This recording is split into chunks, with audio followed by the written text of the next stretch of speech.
Thank you so much for being with us today, and I'm delighted to welcome my guest, Diane Wing. Diane Wing, MA, is an author, a teacher of energetic consciousness, and a personal development and spiritual growth coach. She has created a body of work that's infused with wisdom, shadow, curiosity, and spiritual depth. From cozy mysteries and dark fantasy to transformative nonfiction, her stories invite readers to explore both the mysteries of the world and the ones within themselves. Diane's ability to blend metaphysics, psychology, and personal growth through storytelling creates a deeply layered experience for her audience. Readers searching for meaning, mystery, and magic in their fiction and nonfiction alike will enjoy Diane's books. And I can say that is very true. Thank Welcome, you. Diane. Let's talk a Thanks little so bit. much. Let's talk a little bit about your process. My process, it really depends on what I'm writing.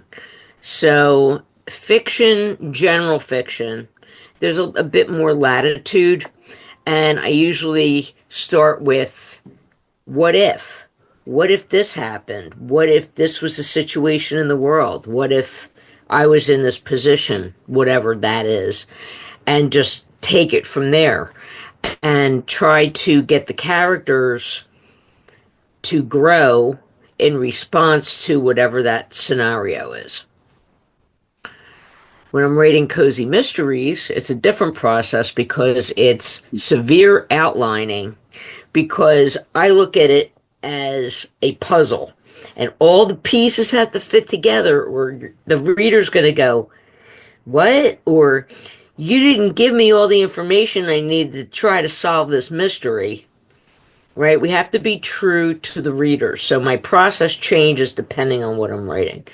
When it's enlightening nonfiction, I outline because I want to make sure that my presentation is cohesive, taking you from that beginning step all the way through to what might be more advanced. And in addition, for nonfiction, I also include exercises so that people can practice applying the concepts, because knowledge without application is useless. Very, very true. Spoken like a true teacher. So let's talk just a minute about where you got some of your ideas from. Where did the ideas come for some of your books?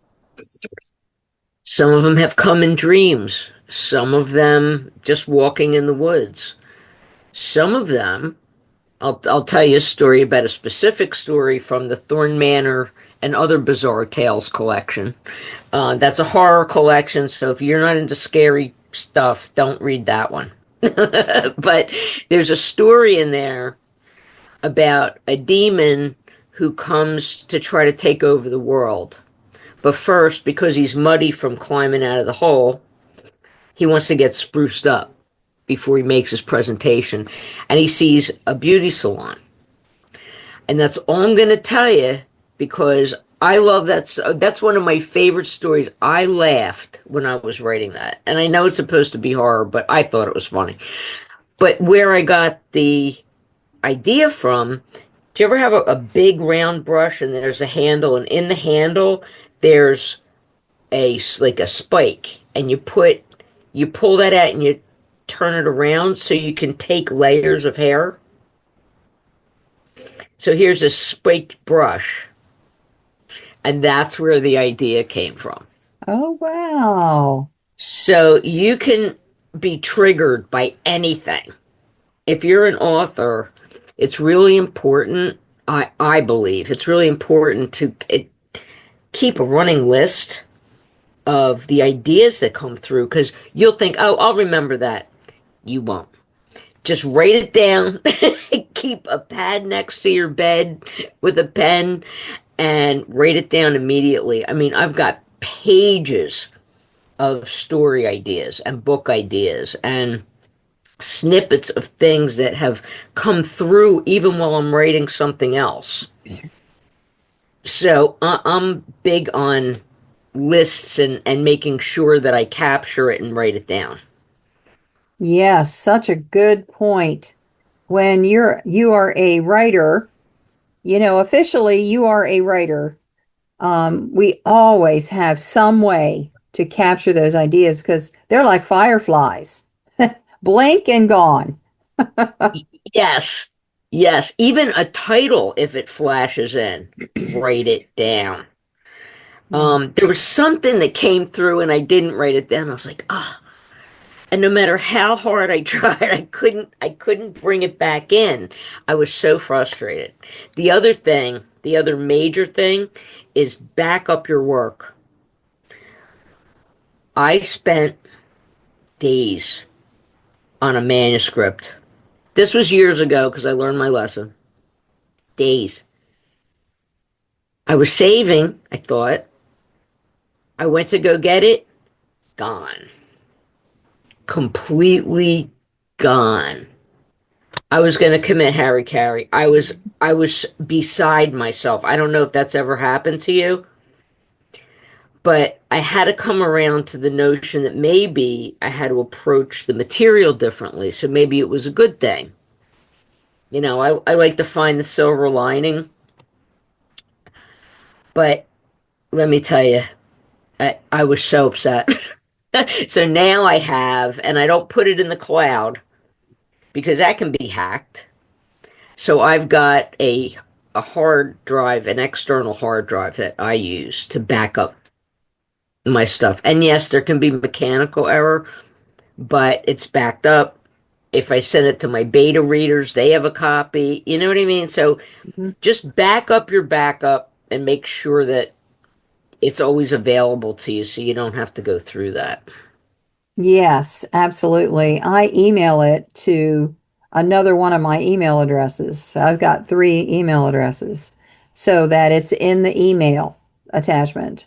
So I can make sure, yes, yes, yes, you have to back everything up Yes. for sure.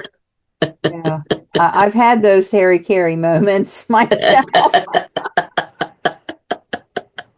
Do Yeah, it's you bad. prefer outlining? You said you outline some things and you don't others. So how does that work?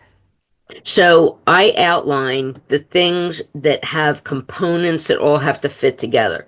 Cozy mysteries, any mystery, has to have logical sequence, right? And if you're going to put a red herring or if you're going to put a clue somewhere that's a valid clue, you have to make sure that it flows in a way that it's not obvious, but that the reader can either be taken off the track or put on the right track and maybe taken off later. It's a complex situation to try to get somebody to go through that as they're reading a mystery.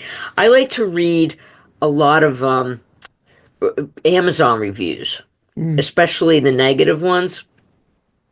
And I've read reviews of mystery books, not mine, but others. I read broadly of reviews.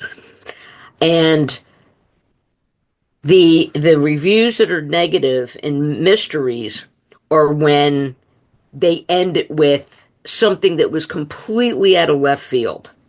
Like there was nothing in that manuscript that could have even given him a slight hint that that was the murderer or whatever. And so outlining ensures that my story is cohesive, that the motives of the characters are outlined because you have to keep it straight in your own head. If you have multiple characters and they all have different motivations, well, what's good, what are you going to do with that? And how do they interact? And how do they um, take one off track from the other? You know, Yeah. um, the Chrissy Cozy, the Chrissy, the Shih Tzu Cozy Mystery series. There's 5 books in that series, and I got that idea when I had the real Chrissy, my Shih Tzu. Um, and I was like, wow, this dog, we have such a connection. And it's like I could hear what she was thinking. Hmm. And that's where that idea came from. But when you're using a dog with telepathic abilities, how is she going to interact with the story? How is she going to uncover clues? So Chrissy's whole persona had to be fleshed out and outlined before I could start writing. Oh Right yeah. now, and with nonfiction too, you it's like writing an essay in college. You know, you have to have a cohesive argument. It's got to make sense. And if you can't, back to that teaching bit that you mentioned, if I'm writing this and I'm teaching you how to look at something differently or try to come into it in your own way, which is what I prefer. Like I'll tell you what I do, but then I want to show you how to make it your own. Like just because it works for me doesn't mean it's going to work for you. So I like to make sure that people have spiritual sovereignty and they're going by what they feel is their method. So to incorporate that, like all that has to be outlined. But then I write the Forest of the Dead stories of transformation or the all the dark fantasy.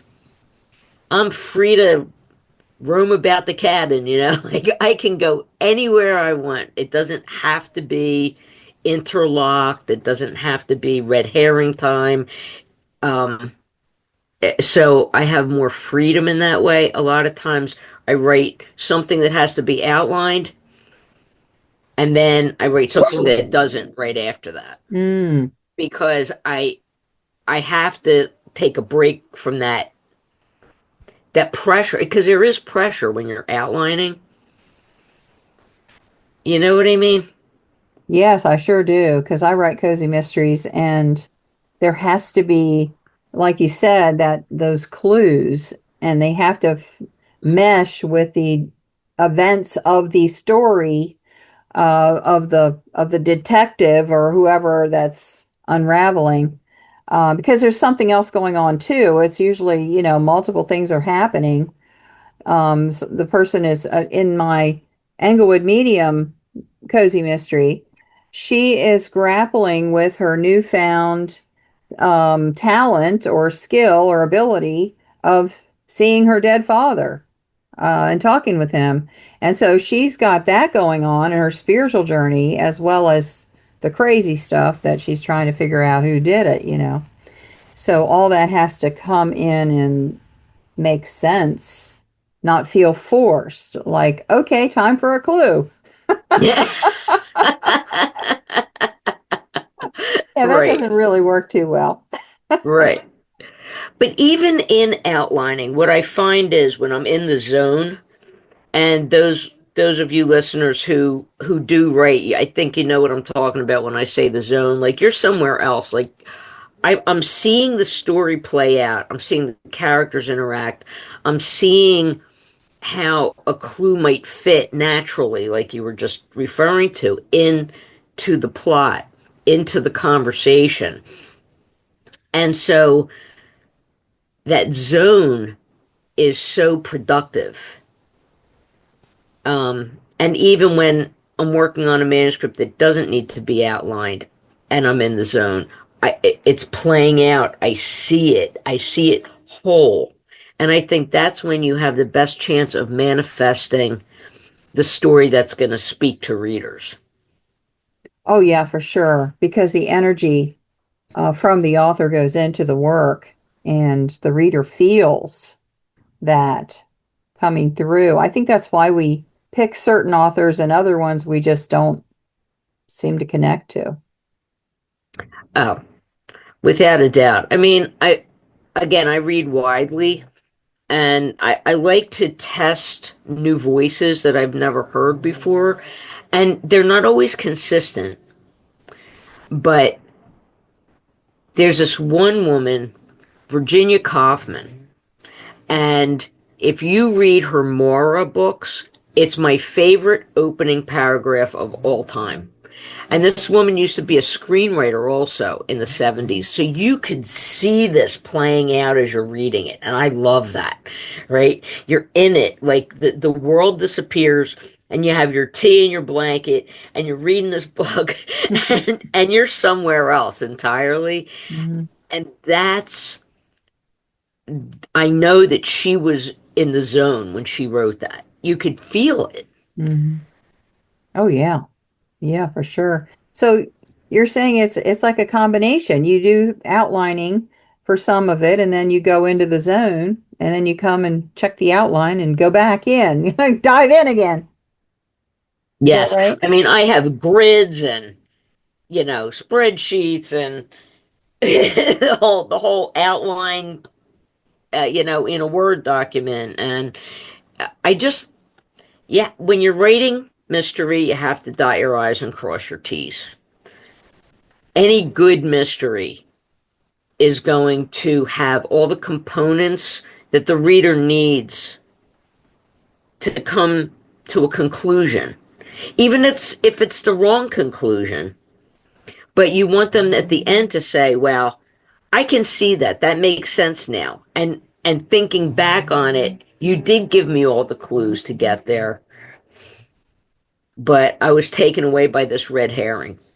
But without the my grid and the character outlines and the motives and the alibis, and you can't keep it all straight in your head, just in your head. Yeah. Oh yeah, there's too many details in any novel to keep it all straight. I mean, that is just way too much. I mean, maybe, Einstein brain or Tesla brain might be able to, but not us, earthbound creatures. We don't have it.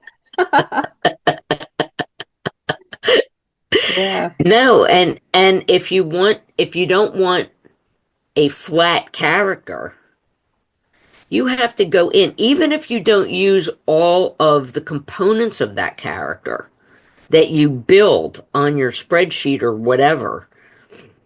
Um, it's you understand the background, the history, their framework. Sometimes what I like to do when I'm building a character is I do astrology and readings and stuff. And so I do use astrology charts.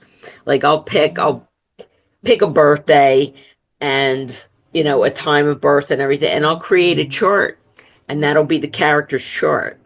Oh wow, that's cool. So I can pull all of that information, and then if I get stuck, I use tarot cards. I have decks, I have like 70 decks, and they're all different. And some of them are like the darker ones for, the scary, the dark fantasy. Some of them are brighter, and it helps to get out of a stuck plot line, to use tools that have nothing to do with traditional writing tools. So just to be clear now, you're using tarot cards to break through writer's block. Is that what you're telling me? Yes. Oh my gosh, I never thought of that before. Wow, that sounds really fun. Yes. And, there are other ways to do it, but because tarot is a book of metaphysics and it helps you to understand how to interact with the divine, with other people, it can tell you where the conflict is, which is essential in writing fiction, right? Yes. Um, it's such a natural tool. And back here, I mean, I have like a pile of the main ones that I use over here. Wow. And then I have my writing books, and then my books are at the very top there. Mhm. But I keep all those tools right near me, so that I'm like, this isn't making sense. Let me pull some cards. Um, Do you have people pulling cards in the book too? The characters? Sometimes, yes. Hmm. Sometimes in my Storythorn Manor, uh, she pulls cards, and I won't tell you how she's using them, but it's a way for her to ground and to get information that she needs, especially when she's anxious. And Mm-hmm. I find that anyway, when I'm doing a reading or whatever, people call me when they're anxious to get a Yeah. reading, and then it helps them see it out here. It's not all bunched up inside anymore. Mm-hmm. Right. And it's an effective way of managing anxiety. Wow. So there's another use for it. It's not just about, well, for me, pulling cards is more like a moment in this time, this present moment where I am in relation to myself and the divine and others. You know, what's a snapshot of where we are right now? Mhm. Um, but as a help for anxiety, I guess people do that, but it never occurred to me that it might help anxiety. Yeah, in my book on tarot, The True Nature of Tarot, 10th anniversary edition, I have a section on the psychology of tarot and how to Okay. use it in that way. Okay. Wow. I'm learning Yeah. so much today. Yeah, this is great. So, um, we've talked about the creative flow, but let's go just a little bit deeper into that.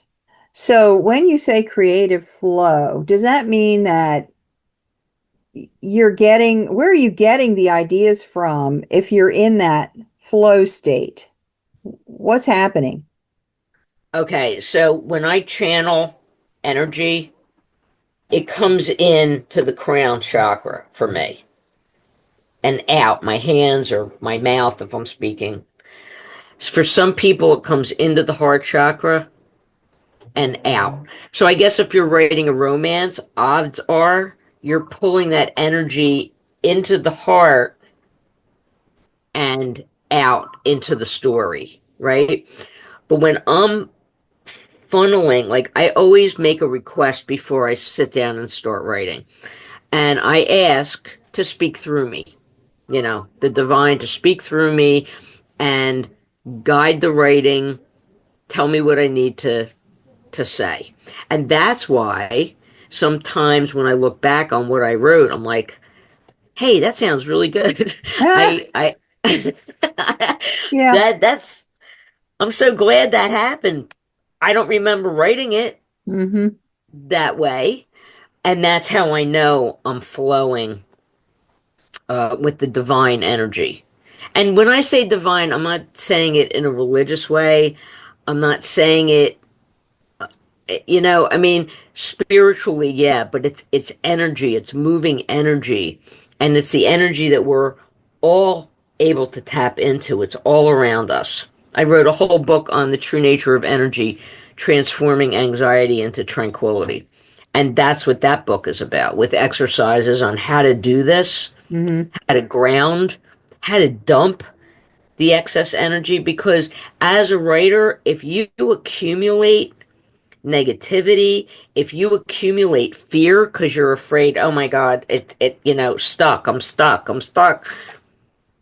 That blank page is so intimidating, right? So Mm-hmm. take a step back, ask, please work through me, tell me what I need to focus on, and allow it without editing, without judging it. Just write it, just allow it. And then it'll flow. If you're still stuck and the tarot didn't work, go for a walk. Mm-hmm. One of my favorite things to jar me out of a writer's block situation is doing a load of laundry. Laundry, for some reason, really relaxes me. And so, you want to get your head out of your head. You want Mm-hmm. to get out of your head and into a physical thing. Clean the kitchen. Anything to get moving. Take a walk, right?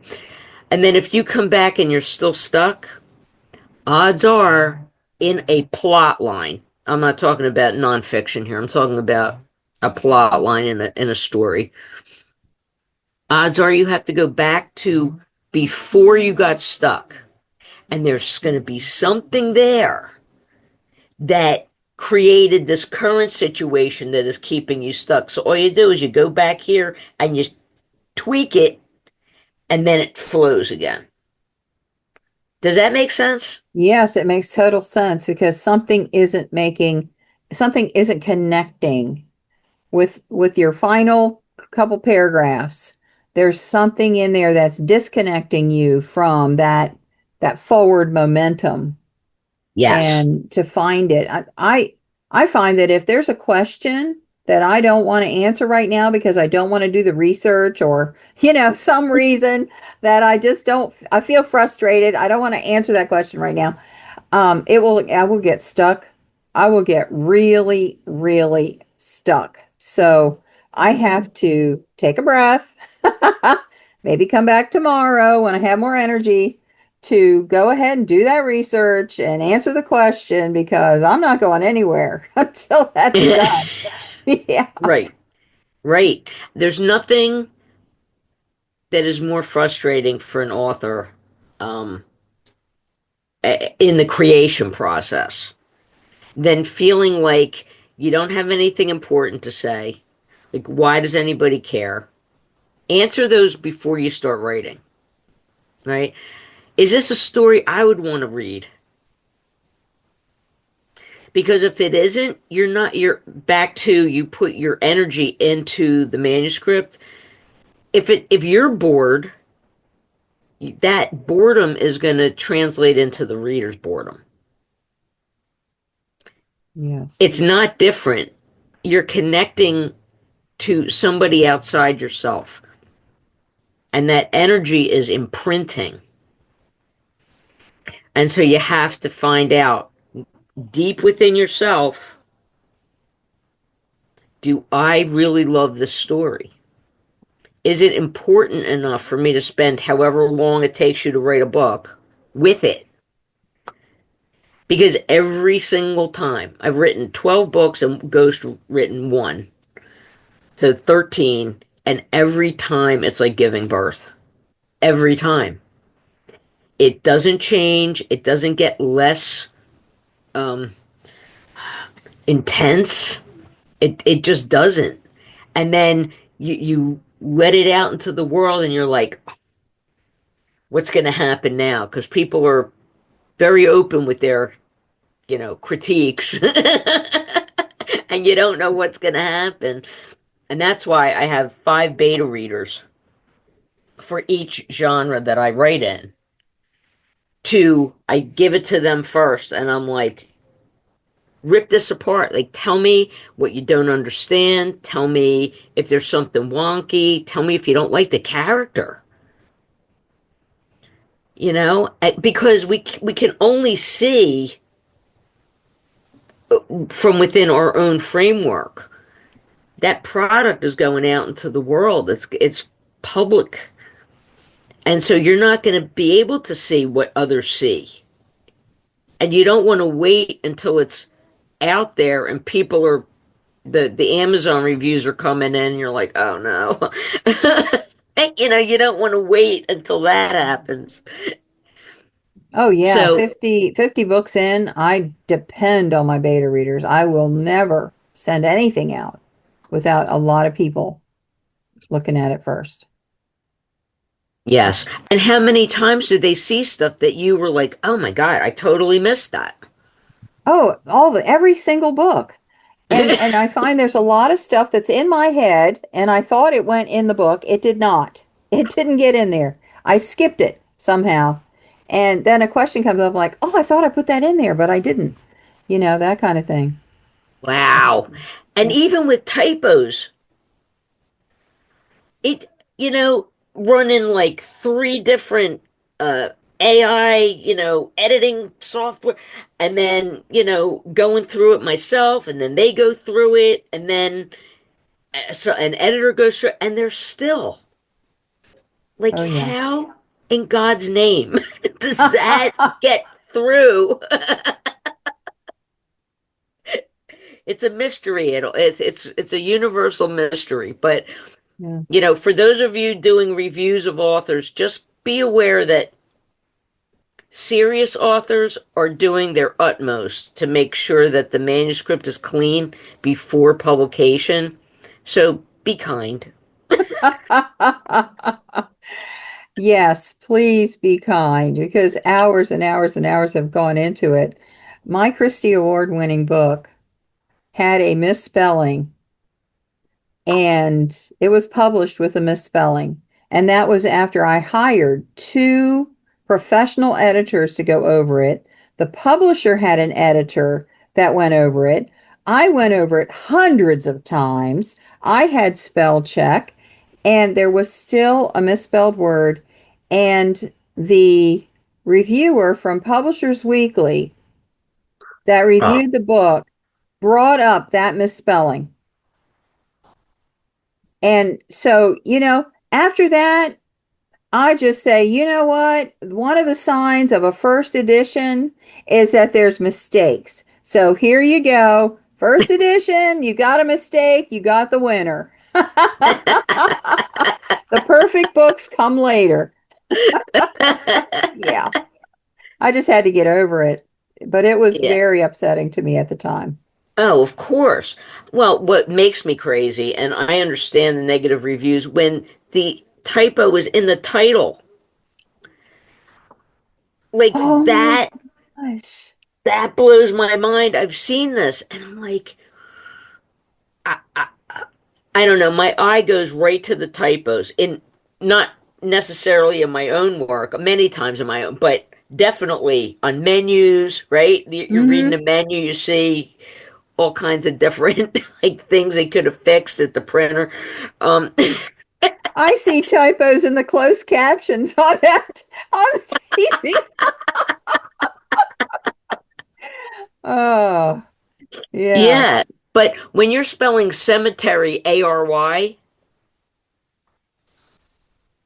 yeah, really, that is lazy. yeah, yeah, for That sure. isn't a matter of I did everything I possibly could to make sure this was clean, Hmm. and that might be a clue as to whether or not you will like the energy of the work too. Yes, yeah, yeah, for sure. If the author hasn't been diligent enough to run a simple spell check and catch those errors will come up.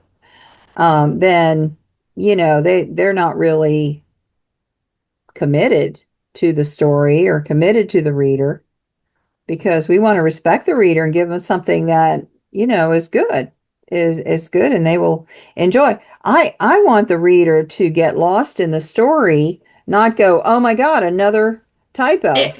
That's exactly it. Pulls you right out. It does. Yeah, And yeah, that includes, I've seen critiques that the character's called Amy in one part and then Lucy in another part. Like it was probably a draft and then they forgot to go through it. Like they decided to change the name. yeah. You know the process that happens in a draft, and they forgot to make it all consistent. So Yes. check your manuscript for consistency, guys. Consistency is huge. Every word that you capitalize needs to be capitalized the entire time. Every number you spell needs to be spelled the entire time. I'm editing a book right now, and in some of it, the 12-step program is the number 12, and in some other places, the 12-step program is the word 12. So that has to be brought into consistency. It's so important to do the fine tuning of your manuscript. Yes, yes, and there may be absolutes in those 12-step programs. How do they write it? Yes. Right? So that we're not, but other times it might be that you're capitalizing a word that normally isn't, but you're using it as a proper noun. So you have the choice of But again, the consistency is important. Hmm. Yeah, absolutely. Whatever you do it all the time. Just Yes. make sure you do it all the time. Yeah, yeah, because one thing I've learned over these years is that the readers pick up the tiniest details. They're just like, my kids were little, one of my sons loved pulling stuff out of the carpet. And he would have his little hands. He wasn't even walking yet. He was crawling. And he'd have his little hands going through the carpet to see if he could find a string or a piece of hair or something in the carpet. And of course, it went right into his mouth. I mean, I was watching him like a hawk all the time. I could not take my eyes off that kid. So that's the way the readers are. They're got their little fingers going through the manuscript looking for every little thing. And they're going to pull it out and go, look, see that? Yes. Yes. So, but because it's easier to publish these days, and there are no gatekeepers for self-publishing, that's where diligence needs to be exponentially greater. Yes. Because if you're on your own and you're the one doing everything, like so many authors are today, because, the money is a factor. Can you afford to pay an editor and so on? Um, but you have to make sure that you are doing your due diligence and getting a really good software program. Like I like Pro Writing 8. That's my favorite. Yes. Um, and it you can get it and it can be on like your browser and Outlook, and so it can edit even your emails and stuff or suggest editing. There's another thing I want to point out. Just because it suggests something doesn't mean you should use it. Right. It doesn't, it sometimes the suggestion takes away your voice or the voice of the character that you're writing at. And so be discreet about what it is that you're accepting as a change. Read it out loud. Does it make sense? Does it feel like you? Does it sound like the character would sound in that line of dialogue? Because some of these editors are really stringent about certain things. And some grammar rules, from what I've read, are no longer applicable. So they're still coded with maybe the old rule, or it shows something that's a misspelling, but it's not. It's just a word that isn't in its dictionary, so add it to the dictionary. Hmm. But just because it's a computer program doesn't mean it's always right.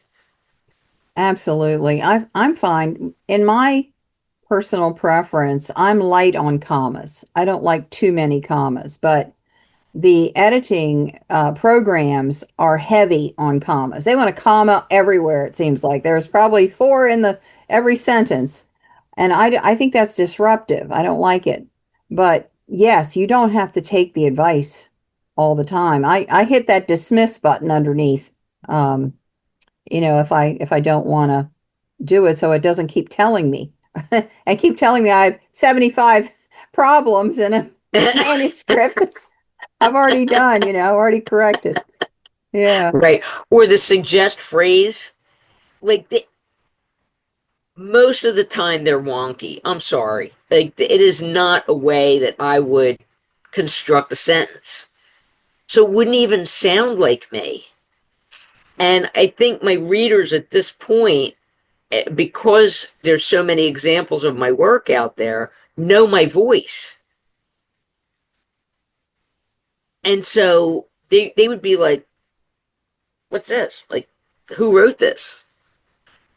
So I would never allow AI to write my work, first of all. And I'm very selective with what I accept as a modification. Yes. Yes, for Very sure. discerning, have to be discerning. But because if you don't know grammar rules yourself, if you don't know, like we're about the same age. We were brought up with Strunk and White, Elements of Style, right? We had Yes. to know it by heart. Mm-hmm. In my Yes. comp class in high school, you better know Strunk and White, Yep. and that sticks with you. And then you can know whether or not it's a good idea of what the program is suggesting. But if you don't know in general, you're not going to know what to accept or reject.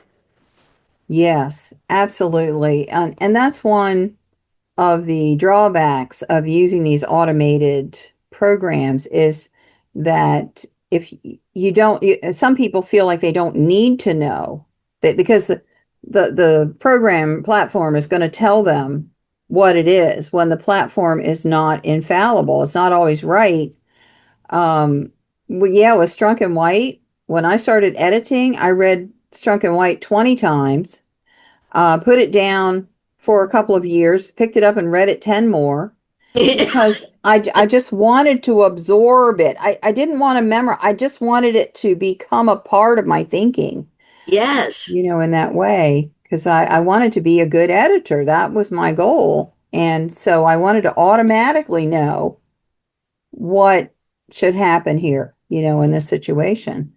But that's not Yes.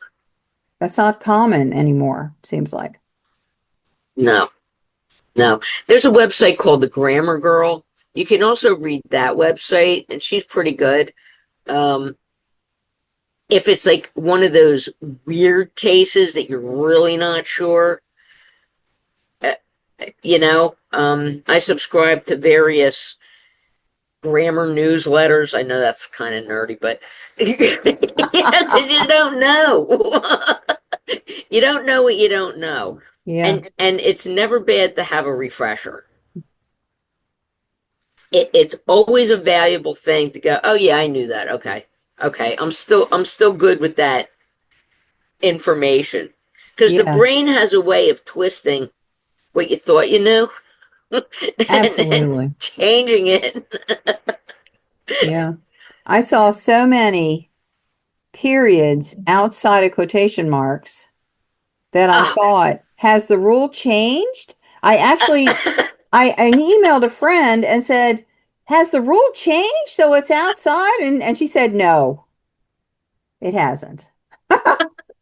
in England, that's proper. Really? But we're Okay. not in England. We're not in England. No, we're not in England. At least for now, it's still always inside the quotation marks. No Yes, matter what. Yeah. right. Yeah, Yes. absolutely. So, wow, this has been fabulous. So tell me, what's coming up for you now? What's next? Well, I am working on a lot of book twos this year. I plan on three this year. So, book two that I'm working on right now is Forest of the Dead Stories of Transformation, Peru. The Ooh. first one was in Pennsylvania with the trees of Pennsylvania. And it's about a guy whose mother passes and she wants to be buried in a forest, this weird giant forest that he had never seen before then. And this is how I actually want to be buried. You get a biosurn, the ashes go in, a sapling on top, and you grow into a tree. Oh, yeah. And this person, these limited number of people, can go to these trees and read the stories of the tree spirit. Oh, wow. And and so the book shows it's fiction, but it's like magical realism. So it's Samuel's journey plus it's all the stories of the tree spirits. So the first one is in Pennsylvania, the second one's in Peru. Um, I want to work on the true nature of energy too. The outline is 5 pages. So that's definitely outlined, and I have to compare it to the first one to make sure I'm not being redundant. But that's another major project for this year. And then a work called Love Patterns, another nonfiction based on independent research on the patterns that we have in selecting the people that are our closest relationships, including our, love interests, spouses, whatever. Hmm. Wow, I'd love to see that one. That one's of interest to me for sure. Yeah. Well, whenever you have a new release, just get in touch with me and we'll do another interview. That'll be great. Thank you. Oh, and if you want to go to my websites, I'm Yes. having this programmed in right now. If you subscribe, there's going to be go to dianewingauthor.com and or dianewing.com and look at the subscribe button, and there will be options for you to click as far as your interest. So I don't want to be sending emails out of things that you're not interested in. So on the author site, you'll see 3 genres. So you pick one or more that you're interested in, and you'll receive, you know, information about when it's coming out. Or What a great idea. I've never heard of anyone do that before. Yeah, terrific. Awesome. Well, Diane, this has been amazing. Thank you so much for taking time to spend with us today. Thank you so much. And thank you for being with us today. See you next time.